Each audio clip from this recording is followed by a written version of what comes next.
아까 우리 처음에 폈던 사무엘하 8장 거기를 이렇게 저처럼 이렇게 이 줄로 표시를 해 두시고요. 그리고 두 번째 본문은 이렇게 줄이 두 개 있거든요.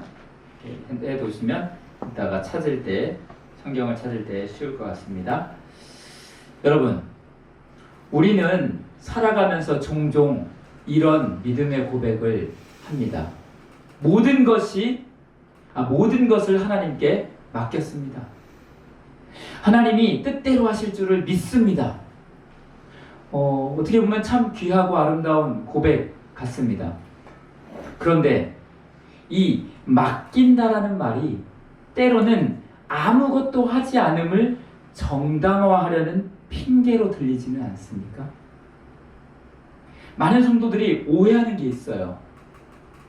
하나님께 삶을 맡겼으니 나는 아무것도 하지 않고 마치 감나무 밑에서 감이 떨어지기를 기다리듯 가만히 있어야 믿음이 좋다라고 착각하는 것입니다. 하나님이 응답해 주실 때까지 움직이지 않겠다며 기도의 자리에만 앉아 있는 것, 과연 이것이 좋은 믿음일까요? 어떻게 생각하시나요? 성경이 말하는 좋은 믿음은 이런 것이 아닙니다. 성경이 말하는 좋은 믿음은 하나님의 말씀으로 나를 다스리는 동시에 내게 주신 삶을 적극적으로 경영하는 것입니다. 오늘 우리는 성경에 나타난 위대한 리더 다윗의 모습과 예수님의 달란트 비유를 통해서 다스림과 경영이 어떻게 우리 삶에 균형을 이루어야 하는지를 살펴보고자 합니다. 오늘 첫 번째 본문인 사무엘하 8장 9절로 18절 말씀은 다윗 왕조가 가장 강력한 번영을 누리던 전성기를 기록하고 있어요. 우리는 흔히 다윗이 믿음이 좋아서 아니면 전쟁을 잘해서 이렇게 부강한 나라를 운영했다라고 생각해요. 그러나 성경은 다윗의 통치 방식을 아주 구체적으로 묘사하고 있습니다. 먼저 우리 함께 15절, 8장 15절 말씀을 볼까요? 8장 15절 같이 읽겠습니다. 시작. 다윗이 왕이 되어서 이렇게 온 이스라엘을 다스릴 때에 그는 언제나 자기의 백성 모두를 공평하고 의로운 법으로 다스렸다. 아멘. 다윗은 모든 백성을 공평하고 의로운 법으로 다스렸다라고 기록하고 있습니다. 이는 하나님의 말씀으로 자기 자신만이 아니라 백성을 통치했다라는 뜻입니다. 이것이 바로 다스림입니다. 다스림. 하나님의 말씀으로 중심을 잡고 질서를 세워나가는 것입니다. 그런데 다윗은 여기서 멈추지 않았습니다. 우리 그 뒤로 나오는 16절로 18절을 보면 여러분 눈으로 보시고요. 사람들의 이름과 직책이 나열됩니다. 요압은 군사령관으로, 여호사밧은 역사 기록관으로, 사독과 아히멜렉은 제사장으로, 스라야는 서기관으로, 분하야는 지휘관으로, 다윗의 아들들은 제사장 일을 보게 했습니다. 이렇게 배치를 한 거예요. 이게 무엇입니까? 오늘날 기업으로 치면 조직도를 짠 거예요. 조직도. 군사, 행정, 언론, 종교, 외교, 경호 등 각 분야의 은사를 가진 전문가들을 적재적소에 배치를 해서 나라를 운영한 것입니다. 이것이 바로 경영입니다. 다윗은 아무리 좋은 통치 철학, 즉 다스림이 있어도 그것을 뒷받침할 수 있는 철저한 계획과 조직, 바로 경영이 없으면 나라가 바로 설 수 없다는 것을 잘 알고 있었습니다.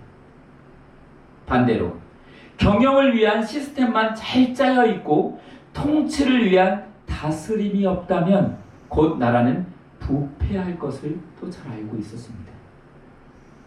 다윗은 말씀의 다스림과 철저한 경영을 동시에 붙잡은 균형 잡힌 리더였습니다. 예수님께서도 이 다스림과 경영의 원리를 마태복음 25장 달란트 비유에서 말씀하셨습니다. 이제 우리가 본문을 잠깐 달란트 비유 쪽으로 넘겨주실까요? 신약 42페이지. 어떤 주인이 있었습니다. 타국으로 가게 됐어요. 그런데 자신의 종 3명을 불러서 각각 한 사람에게는 5달란트, 한 사람에게는 2달란트, 또 한 사람에게는 1달란트를 주고 맡기고 떠납니다. 이 1달란트라고 생각해서 여러분들이 생각하기를 이렇게 1달란트를 줬다라고 생각할 수 있는데 굉장히 큰 그 무게의 금입니다. 굉장한 값어치가 있는 돈입니다. 여기서 5달란트와 2달란트 받은 종의 행동을 성경은 이렇게 기록합니다. 16절을 보면요. 5달란트를 받은 사람은 뭐라고 되어 있죠? 곧 어떻게 되어 있습니까? 성경에 16절에 곧 가서 곧 가서 17절에 보면 2달란트를 받은 사람도 뭐라고 되어 있죠? 그와 같이 하여. 이들은 주님의 뜻과 성향을 분별하여 자신을 통치하는 다스림이 있었습니다. 그리고 즉시 움직여 자신에게 맡겨진 자원을 활용하는 경영이 있었습니다. 그 결과가 어땠을까요? 이윤이 많이 남았습니다. 그리고 주인에게 착하고 신실한 종아라는 칭찬을 받게 됩니다. 그런데 반면 1달란트 받은 종은 어떻게 됐죠? 땅을 파고 주인의 돈을 숨겼어요. 그는 이렇게 말합니다. 주인이 굳은 사람이고 심지 않은 데서 거두는 분. 이때 굳은 사람은 엄격하고 계산적인 사람. 심지 않은 데서 거두시는 분. 부당하게라도 이익을 취하시는 분. 그런 분으로 알고 두려워해서 숨겼다라고 말합니다. 주인은 이 핑계를 대는 종을 향하여 이렇게 이야기합니다. 우리 26절, 27절입니다. 같이 한번 읽어보도록 하겠습니다. 26절, 27절 시작. 악하고 게으른 종아, 너는 내가 심지 않은 데서 거두고 뿌리지 않은 데서 모으는 줄 알았다. 그렇다면 너는 내 돈을 돈놀이하는 사람에게 맡겼어야 했다. 그랬더라면 내가 와서 내 돈에 이자를 붙여 받았을 것이다. 그는 주인의 성향을 핑계 삼아 어떠한 경영도 하지 않았습니다. 아무런 노력도, 계획도, 시도도 하지 않았던 것이죠. 그런데 안타깝게도 오늘날 많은 성도들이 마치 1달란트 받은 종처럼 신앙생활을 하고 있습니다. 주님이 다 해주실 거야. 내가 주님보다 앞서면 안 되지. 기도하면 하나님이 알아서 다 열어주실 거야. 여러분, 이게 바른 믿음일까요? 아닙니다. 이것은 영적 게으름입니다. 주님은 이 종을 향해 악하고 게으른 종아라고 책망했어요. 너는 나를 오해했구나. 잘 못 알고 있었던 종아, 오해한 종아라고 하지 않았어요. 악하고 게으른 종아라고 책망하셨습니다. 주님이 해주시겠지 라고 기도만 하거나 믿기만 하면서 정작 내 삶의 영역에서 아무런 땀을 흘리지 않는다면 우리의 삶에도 그 어떤 일도 일어나지 않을 것입니다. 우리는 예수 그리스도의 보배로운 피로 구원을 받았습니다. 이것은 전적인 은혜입니다. 거저받은 것입니다. 그러나 기억해야 합니다. 주님은 우리에게 구원을 주신 것으로 끝난 것이 아니라 사명도 같이 주셨습니다. 그 사명의 자리가 어디입니까? 목회자나 선교사로 나가는 것만이 사명이 아닙니다. 우리에게 주어진 삶의 모든 영역이 바로 주님이 주신 사명의 자리입니다. 직장인은 직장이 사명의 자리입니다. 부모에게는 가정이 사명의 자리입니다. 학생에게는 학업이, 기업인, 사업가에게는 기업이 주님이 경영하라고 맡겨주신 사명의 자리입니다. 어느 청년이 자신의 직장에서 좋은 성과를 얻기 위해서 밤마다 기도합니다. 주님, 도와주십시오. 그런데 정작 출근을 해서 업무 계획도 세우지 않고 전문성을 쌓기 위한 공부도 하지 않고 시간 관리도 엉망입니다. 그렇다면 하나님께서 그 기도를 들어주실 수 있을까요? 이 청년은 원망하겠죠. 하나님, 내가 이렇게 밤마다 기도하는데 왜 저에게 복을 주시지 않습니까? 왜 그 기도의 응답이 없죠? 이렇게 하나님께 원망한다면 하나님은 뭐라고 말씀하실까요? 네가 기도는 열심히 하는데 내 삶을 경영하지는 않는구나 라고 하지 않으실까요? 종교개혁자 마틴 루터는 이렇게 말했습니다. 구두를 만드는 제화공이 그리스도인으로서 사명을 다하는 방법은 구두에 십자가를 그리는 것이 아니라 세상에서 가장 튼튼하고 좋은 구두를 만드는 것이다.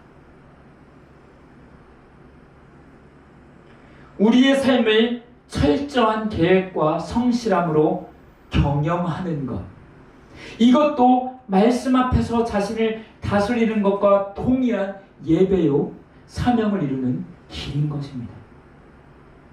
성도는 주님의 말씀이라는 법 안에서 내게 주신 시간과 물질, 건강과 재능을 어떻게 하면 가장 가치 있게 사용할 것인지를 치열하게 고민하고 계획해야 합니다.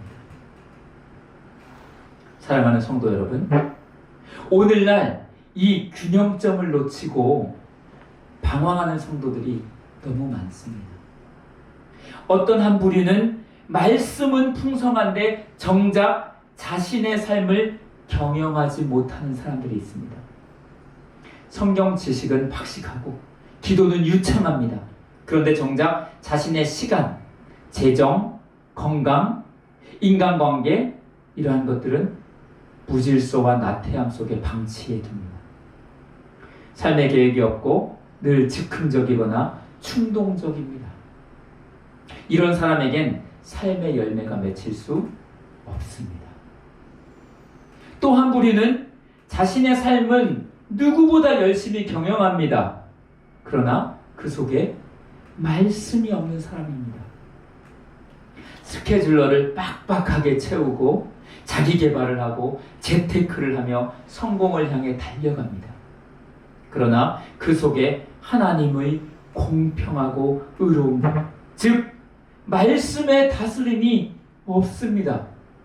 그 경영은 결국 바벨탑처럼 자기의 의와 욕심을 쌓는 일에 불과하며 주님 앞에 섰을 때 안개처럼 사라질 부끄러운 경영이 될 수 있습니다.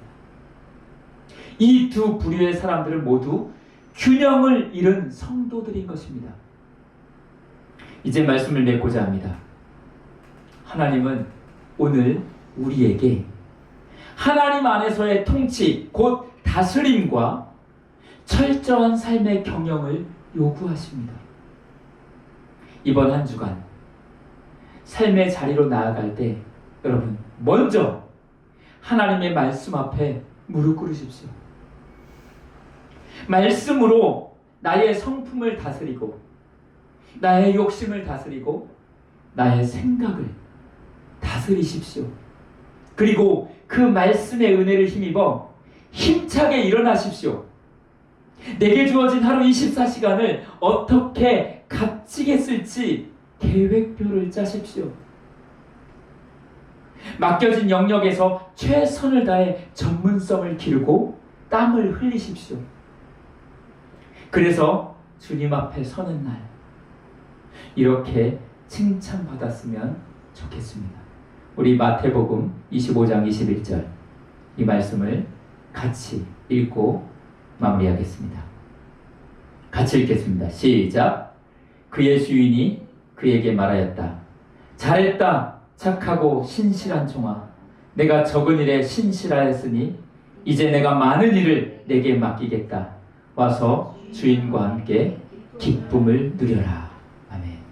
우리의 삶을 경영해야 합니다.